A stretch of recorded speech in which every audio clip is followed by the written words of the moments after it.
Hello and a warm welcome back to the teaching series, The Jesus That John Knew. Thank you so much for being with me again.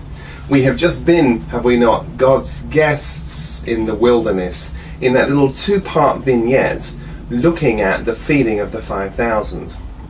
Well, I want to come back to John chapter 6 today and to continue our consideration of how this, the implications of that wonderful miracle, or sign as John will call it, begin to play themselves out. And it plays itself out with this second miracle. And what's so strange to me about this, as I've read it again and thought about this passage again, is the relatively sort of almost like a kind of, I don't know, almost like a PS, a little postscript from John about it. How he talks about this miracle is so understated that it almost draws attention to itself by the fact that it just doesn't draw any attention to itself. We will think about how the other gospel writers deal with it. We'll be looking at Matthew and Mark to see how they treat this particular sign. But let's go into John chapter 6 and pick up our theme. We're going to be talking about Jesus' walking on the water. This is the next of the 7 wonders. So here we are then in John chapter 6 and verse 16. Let me just read it to you just as it is, and I wonder if you too will be struck by the kind of matter-of-factness of it, really. When evening came, his disciples went down to the sea and got into a boat, and they started across the sea to Capernaum. It was now dark, and Jesus had not yet come to them. The sea became rough because a strong wind was blowing, and when they had rowed about 3 or 4 miles, they saw Jesus walking on the sea and coming near the boat, and they were frightened. But he said to them, "It is I. Do not be afraid." And they were glad to take him into the boat, and immediately the boat was at the land to which they were going. So some interesting things happening here, some things that we've got to make sure we pick up and see in the text. But what I want you to remember is in the last vignette, in that last story, what we learnt was that there was a veil that covers, and it's an important point. It's a veil that covers us, and it's literally a veil of death. In 2 Corinthians, Paul will really push that further, and he's going to say, look, this veil actually is the robe of the law, and Paul will say that the law is the ministry of death. And in fact, the truth of the matter is that every time the law is read, a veil remains, but that veil, that covering, was swallowed up by the victory of the cross. But as long as a person lives under the law of logic, the law of self-sufficiency, and so on and so forth, that veil remains. And as we saw in the story from the feeding of the 5,000, with Philip and Andrew's engagement with the Lord, and now we'll see again in this story, there is this veil that remains over them, this covering that prevents them from seeing right through into the supernatural naturalness with which Jesus goes about his business. I mean, it's very matter-of-factly, John says, and Jesus was walking on the sea, you know. Very matter-of-factly, we hear that the storms were tossing and they were 3 miles or 3 or 4 miles out. That's still some 2 or 3 miles away from shore, but immediately Jesus gets in the boat, immediately they are on the other side. Well, let me say to you, for many of us, we have a sense that we have a commission from God, a sense from God that we have some sort of destiny in God. And we've heard God say, come, let us go to so-and-so. But as we set out on our journey, it seems like we're going to get shipwrecked. It seems like something's going to happen to wreck that particular possibility. But let me just say this to you. If the great I Am says to us, come, let us go to the other side, we will make it to the other side. No matter what it takes to make it, we will make it. There is absolutely no question about that. So remember that principle as we kind of move on in our walk with God, because as we walk into as we get deeper into John, we're going to move from the kind of the outward road to the kind of inward, mysterious road, and it's going to require that we learn really to become true seers of the things that God is doing. So let me just put that out there for you. Now, of course, from Jesus' point of view, he had separated himself in the physical sense from the 12, because at the end of this incredible incredible miracle of provision, the people, seeing what he had done, literally wanted to take him by force. They tried to take him by force to be their king. Well, you see, the statement is, indeed this is the prophet that has come into the world. And the Bible says, and Jesus, perceiving they were about to take him by force to make him their king, he withdrew to the mountain to be by himself. And he insisted, the Bible tells us in Mark or Matthew's account, he insisted that the 12 go on before him. So the scene is that Jesus is away, physically separated himself from the 12, and has gone away and for a time of what, perhaps? A time of prayer. Well, what do we mean by that? Maybe a time of recalibration, maybe a time of reframing.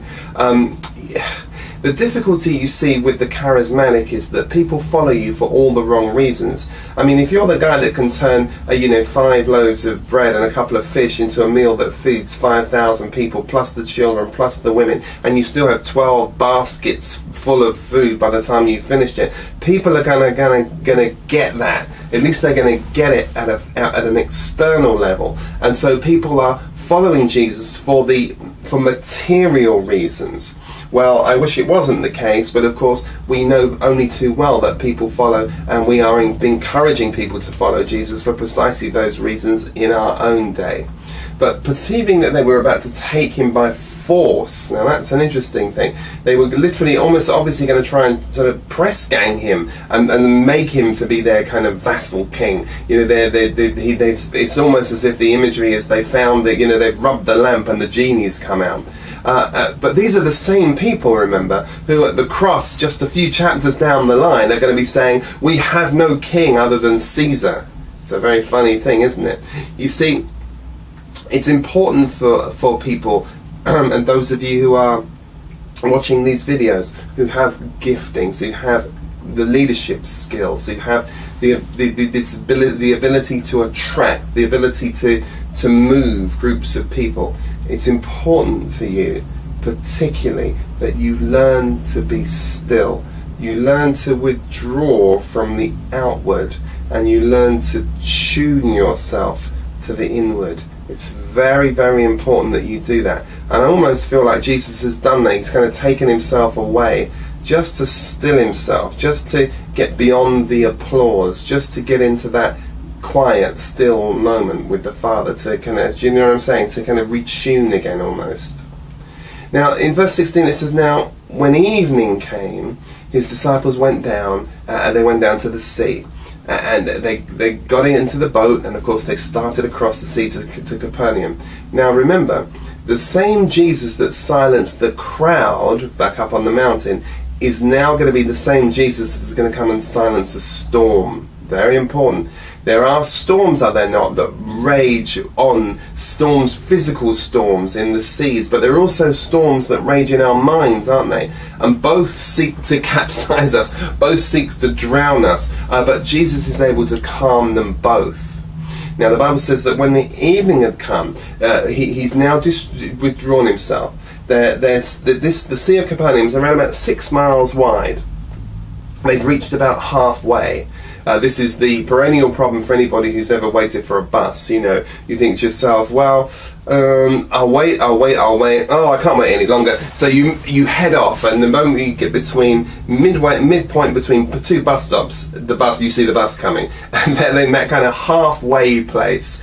And in a way, I think it's quite an interesting illustration, because for many of us, we're in that kind of halfway place. There's no question about it. We'd already reached sort of 3 or 4 miles out from where we were. I mean, if you think about where we've come on our journeys, if you think about what we've learned so far, are about the mystery of grace and the mystery of oneness, if you think about what we've learned about freedom from the law, we're a very long way from dry land, aren't we? But nonetheless, we're not immune from those from the violent tossings and turnings of the waves. And here we're going to see such an instance, and they're stranded literally halfway between where they've come from and where they're headed from. And I speak to a lot of people that find themselves stranded halfway between where they've come from, the law, and halfway to where they're headed to, which is who they actually already really are, but can't yet see it. And they don't quite necessarily know how to function. And the truth of the matter is that oftentimes when the sea begins to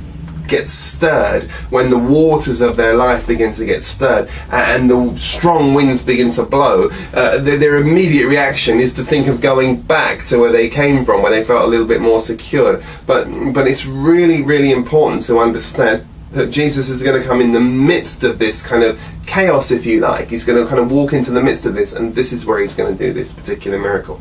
So in verse 19 then it says, and so then they rowed about 3 or 4 miles, and they saw Jesus walking on the sea, drawing near to the boat, and they were afraid. Well, I mean, who did they imagine it to be? But he said, look, it's I.